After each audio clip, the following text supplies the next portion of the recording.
नमस्कार मित्रांनो, आज मुलांसाठी एक महत्त्वाचा प्रश्न घेऊन आलो आहे। प्रश्न पहा कशा प्रकारे आहे। खालीलपैकी सहमूळ संख्या कोणती आहे?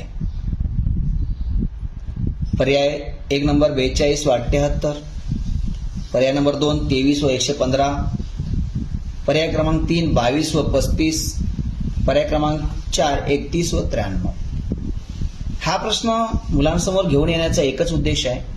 खूप मुलं समूळ संख्या याच्यामध्ये गोंधळलेले असतात। तुम्ही सुद्धा तुमचं उत्तर कमेंट बॉक्समध्ये लिहा। तुमचं उत्तर काय आलं नक्की कमेंट बॉक्समध्ये सांगा। समूळ संख्येचा मुलांना अर्थच कळत नाही।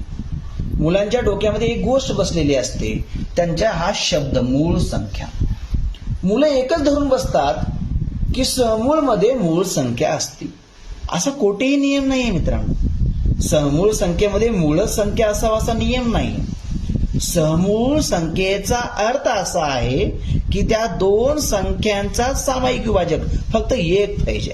म्हणजे जो मसाई म्हणतो ना आपण, महत्तम सामायिक विभाजक, तो एक असायला हवं। पण आमच्या मुलांना वाटतं की त्या संख्येमध्ये मूळ संख्या असायला हवी। असा कोठेही नियम नाही, लक्षात ठेवा।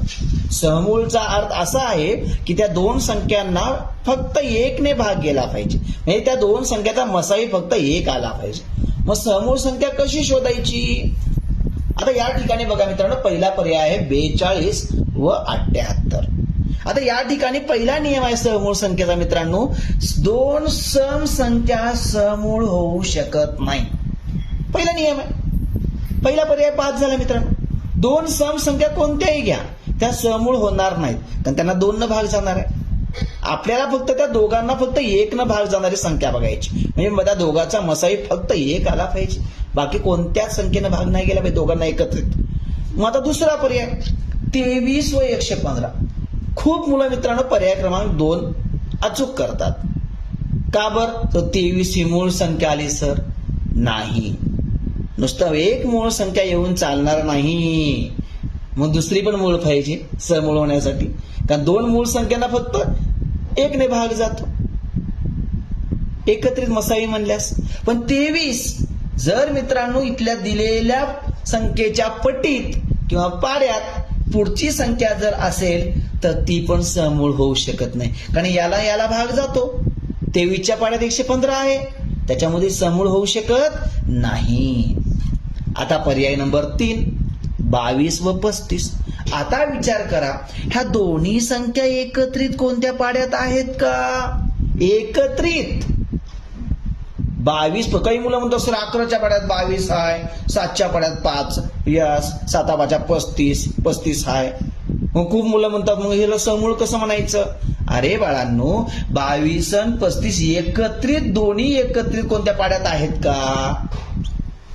कोणत्याच पाड्यात नाहीयेत।